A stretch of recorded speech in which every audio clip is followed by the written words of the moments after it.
എല്ലാവർക്കും നമസ്കാരം. കൈരളി സാഹിത്യം ചാനലിലേക്ക് സ്വാഗതം. മലയാളം നെറ്റ്, സെറ്റ്, കേട്ടറ്റ് തുടങ്ങിയ മത്സര പരീക്ഷകൾക്ക് ഈ വീഡിയോ തീർച്ചയായും ഉപകാരപ്രദമാകുമെന്ന് കരുതുന്നു.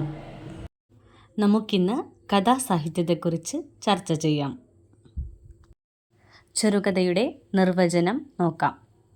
കേസരി ബാലകൃഷ്ണപിള്ള ചെറുകഥയെ നിർവചിച്ചിരിക്കുന്നത് ഇങ്ങനെയാണ്: ജീവിതത്തിലെ ഒരു സംഭവത്തിൻ്റെയോ രംഗത്തിൻ്റെയോ ഭാവത്തിൻ്റെയോ ഗദ്യത്തിലുള്ള ഒരു ചിത്രമാണ് ചെറുകഥ.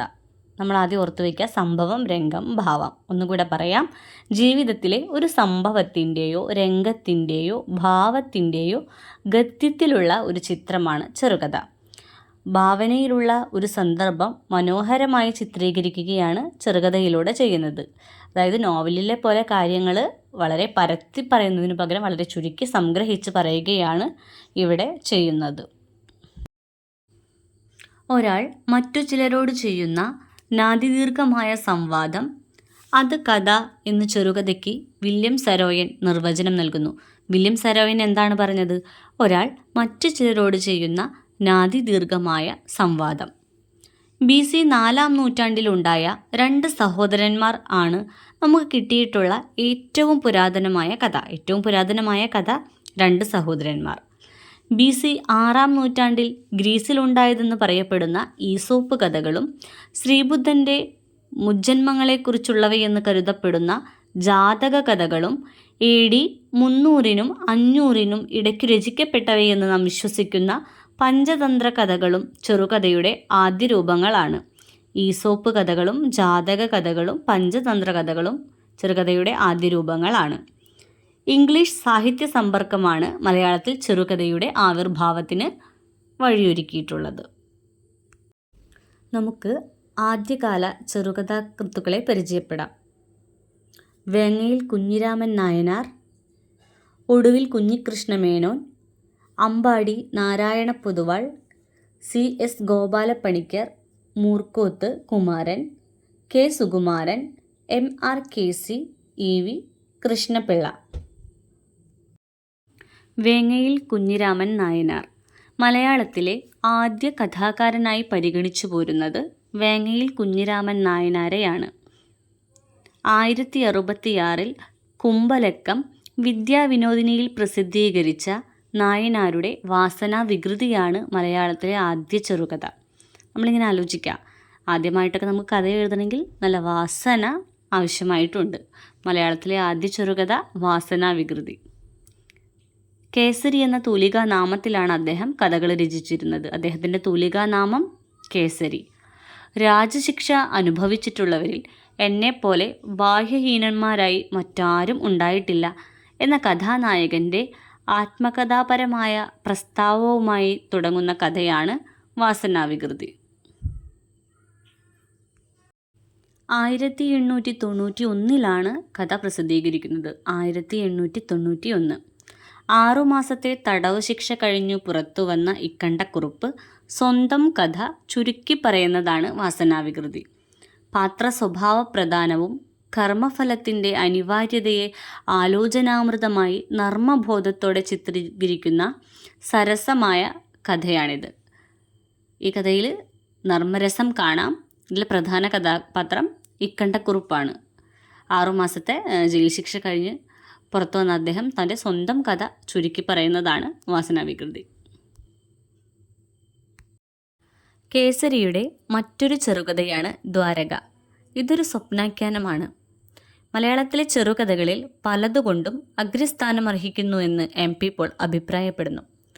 ബിലാത്തിയിൽ നിന്ന് ബിരുദമെടുത്ത നായകൻ എഞ്ചിനീയറായിട്ടുള്ള സായിപ്പിൻ്റെ കൂടെ എഡനിൽ നിന്നും ബോംബെയിലേക്ക് കമ്പിത്തപാൽ നടപ്പിലാക്കാനായിട്ട് കടലിൽ കമ്പിയിടാനുള്ള ശ്രമത്തിൽ മുഴുകിയിരിക്കെ അറബിക്കടലിൽ കമ്പിക്ക് തടസ്സം വരികയാൽ കവചം ധരിച്ച് കടലിൽ മുങ്ങുന്നതും പുരാണപ്രസിദ്ധമായ ദ്വാരകാപുരിയിൽ ചെല്ലാനിടയായതുമാണ് ഈ സരസ സ്വപ്നത്തിൻ്റെ ഉള്ളടക്കം. കേസരിയുടെ മറ്റു കഥകൾ: മദിരാശി പിത്തലാട്ടം, കഥയൊന്നുമല്ല, മേനോക്കിയെ കൊന്നതാര്. ഒടുവിൽ കുഞ്ഞിക്കൃഷ്ണമേനോൻ.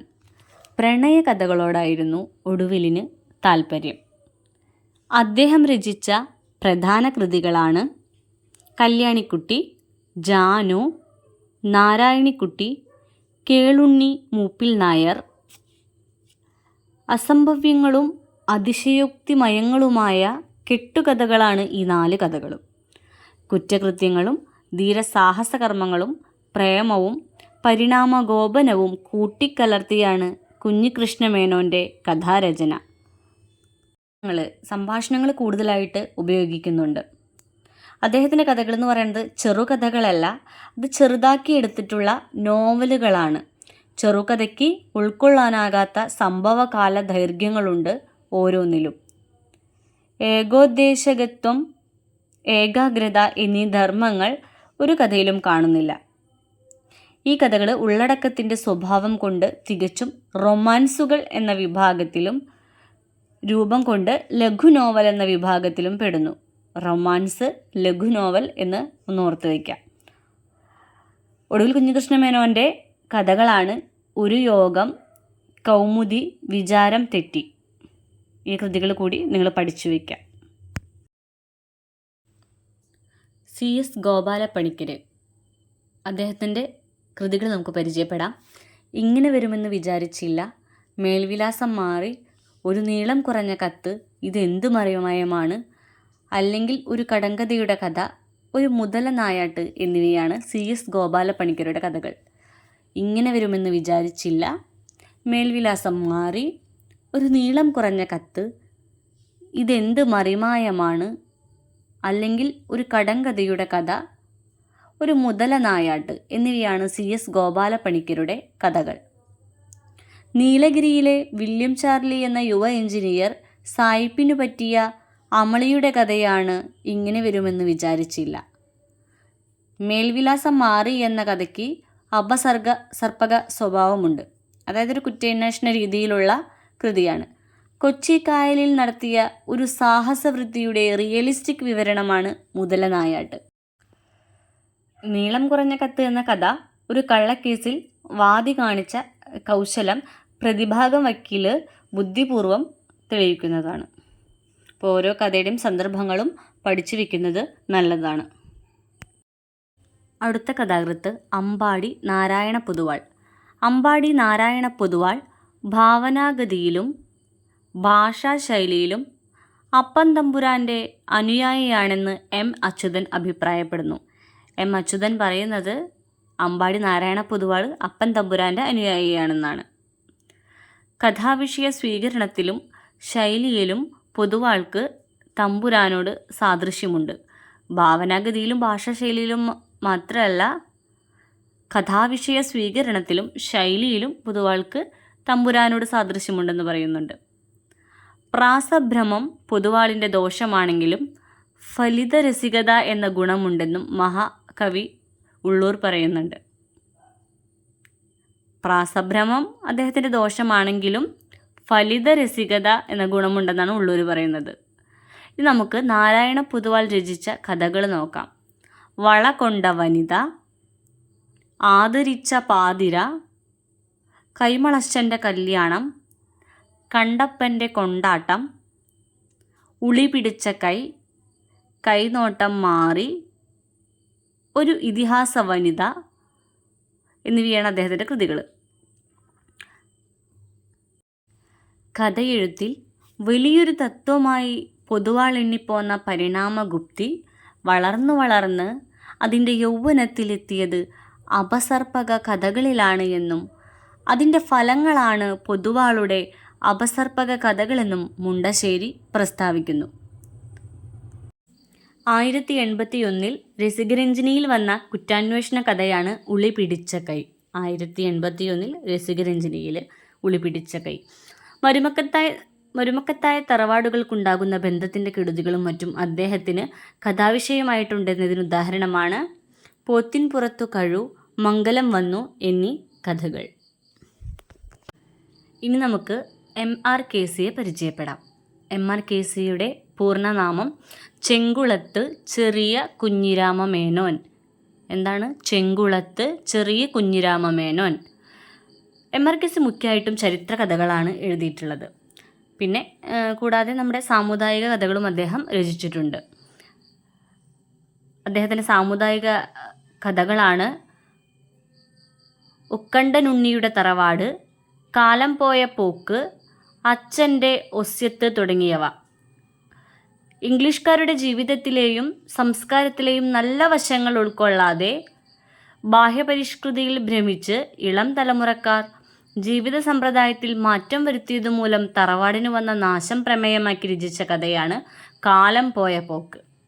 അദ്ദേഹത്തിൻ്റെ മറ്റു കൃതി കാലം പോയ പോക്ക്. ആശയത്തെ കഥയാക്കി മാറ്റുന്നതിൽ വരുന്ന പരാജയത്തിന് ഉദാഹരണമായി എം അച്യുതൻ കാലം പോയ പോക്ക് എന്ന കഥയെ ചൂണ്ടിക്കാട്ടുന്നു. അദ്ദേഹത്തിൻ്റെ വ്യക്തിത്വം ഏറ്റവും കൂടുതൽ പ്രതിഫലിച്ച് കാണുന്നത് ചരിത്രകഥയിലാണ്. അദ്ദേഹത്തിൻ്റെ കഥകളൊക്കെ കൽപ്പിത കഥകളാണ് എങ്കിലും കഥാപാത്രങ്ങളിൽ ചരിത്ര പുരുഷന്മാരും കടന്നു വരുന്നതായി കാണാം.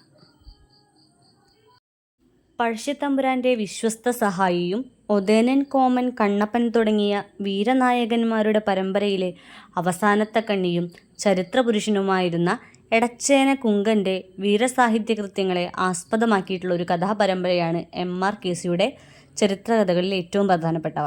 അദ്ദേഹത്തിൻ്റെ മറ്റു കഥകൾ നോക്കാം. ചങ്ങരം കോതക്കൈമളുടെ ഡയറി, കുടിപ്പക, മച്ചാട്ടുമലയിലെ ഭൂതം, കണ്ണിപ്പറമ്പിലെ കൊലപാതകൻ, കവളപ്പാറ കൊട്ടാരത്തിലെ കല്ലറ, പ്രത്യക്ഷ പരിണാമം.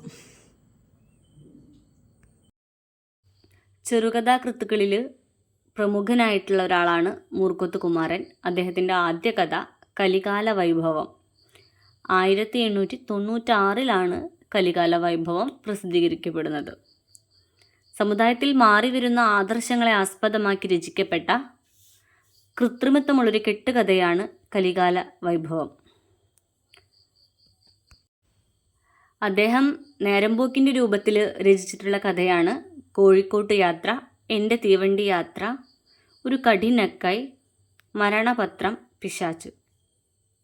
ഇനി അദ്ദേഹത്തിൻ്റെ കവിതകളുടെ സവിശേഷതകൾ പരിശോധിക്കുകയാണെങ്കിൽ ചെറിയ ചെറിയ വാക്യങ്ങൾ, തെളിഞ്ഞ ഋജുവായ ശൈലി, സ്വാഭാവികമായ സംഭാഷണം, ഇതാണ് സവിശേഷതകൾ. പിന്നീട് അദ്ദേഹത്തിൻ്റെ കഥാസങ്കല്പങ്ങളിൽ വലിയ മാറ്റം ഉണ്ടാവുകയാണ്. ഫലിതകഥകൾ രചിച്ചിരുന്ന അദ്ദേഹം സാമൂഹിക പ്രശ്നങ്ങൾ കഥാവിഷയമായിട്ട് സ്വീകരിച്ചു. സമൂഹത്തിലെ അനാചാരങ്ങൾക്കും ധൂർത്തിനുമെതിരെ പോരാടേണ്ടത് നമ്മുടെ ആവശ്യമാണ്. അതിന് നമ്മൾ വായനക്കാരെ സന്നദ്ധരാക്കണം എന്നാണ് അദ്ദേഹം പറയുന്നത്. താലികെട്ടു കല്യാണം കൊണ്ടുള്ള ദൂഷ്യങ്ങൾ, അത് നിർത്തലാക്കാൻ ശ്രമിച്ച വ്യക്തികൾക്ക് അനുഭവിക്കേണ്ടി വന്ന ദുരിതങ്ങൾ, മരുമക്കത്തായ തറവാടുകളുടെ ക്ഷയം, നിഷ്കളങ്ക പ്രേമത്തിനു വേണ്ടി ത്യാഗസന്നദ്ധരാകുന്ന വ്യക്തികളുടെ ജീവിതം, ഇങ്ങനെ അക്കാലത്തെ ഒട്ടനേകം ജീവിത സാഹചര്യങ്ങൾ ലക്ഷ്യബോധത്തോടെ ചിത്രീകരിക്കാനായിട്ട് മൂർഖോത്തിന് സാധിച്ചു. മൂർഖോത്ത് കുമാരൻ ഞാൻ വീക്ഷണത്തിൽ ചില കഥകൾ എഴുതിയിട്ടുണ്ടെങ്കിലും പൊതുവെ സർവജ്ഞ വീക്ഷണമാണ് ഉപയോഗിച്ചിട്ടുള്ളത്. രസിപ്പിക്കുക മാത്രമാണ് ഫലിത കഥകളുടെ ലക്ഷ്യമെങ്കിൽ പരിവർത്തന മനോഭാവം അടിച്ചേൽപ്പിക്കുക എന്ന സ്വഭാവം സാമൂഹിക വിഷയങ്ങൾ കൈകാര്യം ചെയ്തിട്ടുള്ള കഥകളിൽ പ്രകടമാക്കിയിട്ടുണ്ട്. ആദ്യകാല കഥാകൃത്തുകളിൽ ഈ സാമൂഹിക പരിവർത്തനം ലക്ഷ്യമാക്കി ബോധപൂർവം കഥാരചന നടത്തിയ കഥാകൃത്ത് മൂർഖോത്ത് കുമാരനാണ്. അപ്പോൾ അതൊന്ന് ശ്രദ്ധിക്കുക. ആദ്യകാല കഥകളിൽ പരിവർത്തന മനോഭാവം സൃഷ്ടിച്ചിട്ടുള്ളത്, അതായത് സാമൂഹിക പരിവർത്തനം ലക്ഷ്യമാക്കി കഥകൾ എഴുതിയിട്ടുള്ളത് മൂർഖോത്ത് കുമാരനാണ്. അദ്ദേഹത്തിൻ്റെ കൃതികൾ നമുക്ക് പരിശോധിക്കാം.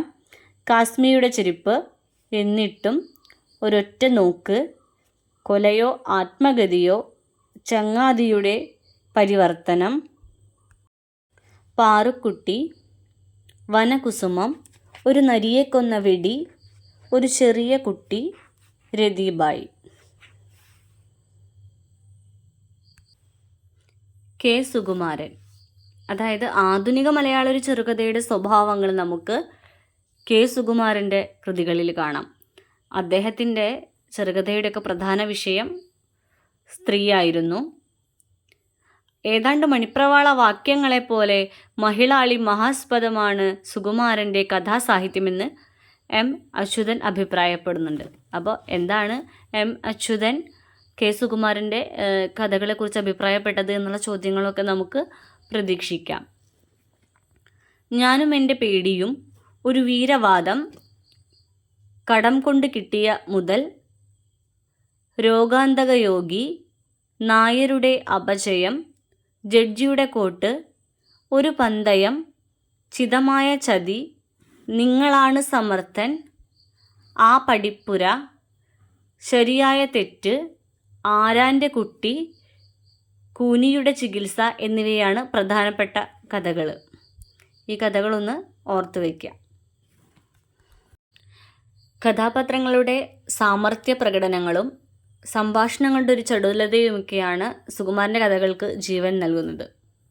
അദ്ദേഹത്തിന് സ്ഥിരമായിട്ടുള്ള ചില കഥാപാത്രങ്ങളുണ്ട്. അതിലൊരാളാണ് കുമാരൻ നായർ. ഓരോ കഥയിലും ആ കഥാപാത്രത്തിന് ഇത്തിരി വ്യത്യാസം കാണും. കഥാകൃത്തിൻ്റെ ആത്മാംശമുള്ള ആ കഥാപാത്രത്തിലൂടെ ബുദ്ധിമാന്മാരുടെ പ്രതിനിധിയെയാണ് അവതരിപ്പിക്കുന്നത്. ഇ.വി. കൃഷ്ണപിള്ള. ഇ.വി. കൃഷ്ണപിള്ളയുടെ സമകാല എഴുത്തുകാരിൽ നിന്നും വ്യത്യസ്തത അദ്ദേഹം പുലർത്തിയിരുന്നു. അദ്ദേഹം ജീവിത യാഥാർത്ഥ്യങ്ങളുമായി കൂടുതൽ ബന്ധം പുലർത്തി. മാംസനിബന്ധമായ അനുരാഗം ഉപേക്ഷിച്ച് ദിവ്യപ്രേമത്തിൻ്റെ ഉജ്ജ്വലതയെയും നിസ്വാർത്ഥതയെയും ആവിഷ്കരിച്ചു. പശ്ചാത്തല സൃഷ്ടിയിലും പാത്രസൃഷ്ടിയിലും വസ്തുനിഷ്ഠത പുലർത്താൻ ശ്രമിച്ചു. കഥാവിഷയങ്ങൾക്ക് സാമൂഹികമായിട്ടുള്ളൊരു സ്വഭാവം നൽകി കുറച്ചുകൂടി ഗൗരവപ്പെട്ടിട്ടുള്ള ജീവിതാനുഭവങ്ങൾ ആവിഷ്കരിക്കാൻ പോകുന്നതാണ് ചെറുകഥ എന്ന് തെളിയിച്ചു. ഇനി അദ്ദേഹത്തെക്കുറിച്ച് വള്ളത്തോളിൻ്റെ അഭിപ്രായം നോക്കാം. ഇ.വി. കൃഷ്ണപിള്ളയുടെ കേളി സൗധം 1-ാം ഭാഗത്തിന് എഴുതിക്കൊടുത്ത അഭിപ്രായത്തിൽ വള്ളത്തോൾ ഇങ്ങനെ അഭിപ്രായപ്പെടുന്നു. പാത്രസൃഷ്ടി, പരിണാമഗുപ്തി, കൽപ്പനാ വൈഭവം, രസാവിഷ്കാരം മുതലായവയിൽ സാധാരണ കഥാകൃത്തുക്കളെ അതിശയിച്ചാണ് ശ്രീമാൻ കൃഷ്ണപിള്ളയുടെ സ്ഥിതി. ഇ.വി. കൃഷ്ണപിള്ളയുടെ ഈ കേളി സൗധത്തിലെ കഥയിൽ കൂടുതലും പ്രേമകഥകൾ കാണാം. ആ രാത്രിയിൽ, ഭാരതിയുടെ ഉപദേശം, പരസ്പര വിജയം, ഈ കൃതികളൊക്കെ നമ്മൾ ഓർത്തിരിക്കുക. ഇവയുടെ സാമൂഹിക ജീവിത വിമർശന ദൃഷ്ടിക്കും പാത്രസൃഷ്ടി വൈചിത്ര്യത്തിനും ജീവിത സത്യദർശനത്തിനും നിദർശനമാക്കാവുന്ന കഥയാണ് ഭാരതിയുടെ ഉപദേശം. ഭാരതിയുടെ ഉപദേശം കൃഷ്ണപിള്ളയുടെ പ്രധാനപ്പെട്ട കൃതികളിലൊന്നാണ്. കുറ്റം, പ്രേമം, സാഹസസംഘർഷം എന്നീ ഘടകങ്ങളെല്ലാം ഇണങ്ങിയ ശുദ്ധ റൊമാൻറ്റിക് കഥകളും ഇ.വി. രചിച്ചിട്ടുണ്ട്. ഇനി നമുക്ക് പേച്ചിപ്പാറയ്ക്കപ്പുറം എന്ന കഥ പരിചയപ്പെടാം. പേച്ചിപ്പാറയ്ക്കപ്പുറത്തുള്ള വനാന്തരത്തിൽ കൊള്ളയും കൊലപാതകവും തൊഴിലാക്കിയ വനചര നായകൻ്റെ സങ്കേതത്തിലേക്ക് നയിക്കപ്പെട്ട കഥാകാരൻ അവിടെ തടവുകാരിയായിരുന്ന ഒരു സുന്ദരിയുടെ സഹായത്താൽ അവളെയും കൊണ്ട് രക്ഷപ്പെടുന്നു. ഇതാണ് ഈ കഥയുടെ ഇതിവൃത്തം. ഇവയുടെ ഫലിത കഥകളിൽ ഹജൂർ പ്രണയവും ഡോക്ടർ കെ.പി. കുറുപ്പും ദാമ്പത്യാനന്ദവും മുൻപന്തിയിൽ നിൽക്കുന്നവയാണ്. ഇവയുടെ ഫലിത കഥകളിൽ പലതും കൂടുതലായിട്ടുള്ളത് പോലീസ് കഥകളാണ്. പോലീസുകാരുടെ അഹങ്കാരത്തെയും കൈക്കൂലി പ്രേമത്തെയും പരിഹസിക്കുന്ന കഥയാണ് സൂപ്രണ്ടിൻ്റെ കൈക്കൂലി. തണ്ടൻ പോലീസ് തുടങ്ങിയ ശുദ്ധ പോലീസ് കഥകൾ വേറെയുമുണ്ട്. സൂപ്രണ്ടിൻ്റെ കൈക്കൂലി, തണ്ടൻ പോലീസ്, ഭാരതിയുടെ ഉപദേശം, അങ്ങനെയുള്ള പ്രധാനപ്പെട്ട അദ്ദേഹത്തിൻ്റെ കൃതികൾ നിങ്ങളൊന്ന് നോട്ട് ചെയ്ത് വയ്ക്കുന്നത് നല്ലതായിരിക്കും. ഹിച്ചിരുന്നു അന്ന് നിലനിന്നിരുന്ന കഥാകൃത്തുക്കളുടെ എന്തൊക്കെയാണ് പരിമിതികൾ, അവരുടെ ദോഷങ്ങൾ എന്താണെന്നൊക്കെ അദ്ദേഹം മനസ്സിലായിരുന്നു. എങ്കിലും അതിൽ നിന്നും പൂർണ്ണമായിട്ട് അദ്ദേഹത്തിൻ്റെ കൃതിക്ക് മുക്തി നേടാനായിട്ടില്ല. അസ്വാഭാവികതകളും യുക്തിരാഹിത്യങ്ങളും അദ്ദേഹത്തിൻ്റെ പല കഥകളിലും എടുത്തു കാട്ടാൻ സാധിക്കും. അദ്ദേഹത്തിൻ്റെ പ്രധാന കൃതികൾ ഏതൊക്കെയാണെന്ന് നോക്കാം. കേളി സൗധം, പോലീസ് രാമായണം, അവളുടെ കഥയെഴുത്ത്, കൈമളുടെ അറസ്റ്റ്, മാഞ്ചസ്റ്റർ ബാധ, ബന്ധവിമോചനം. കേളി സൗധത്തിന് 4 ഭാഗങ്ങളാണുള്ളത്. പിന്നെ പോലീസ് രാമായണം, അവളുടെ കഥയെഴുത്ത്, കൈമളുടെ അറസ്റ്റ്, മാഞ്ചസ്റ്റർ ബാധ, ബന്ധവിമോചനം. നമ്മളിന്ന് ആദ്യകാല ചെറുകഥാകൃത്തുക്കളെ പരിചയപ്പെട്ടു. നമുക്കിനി അടുത്ത വീഡിയോയിൽ കുറച്ചുകൂടി ചെറുകഥയുമായി ബന്ധപ്പെട്ട കുറച്ചുകൂടി വിശദാംശങ്ങൾ പരിചയപ്പെടാം.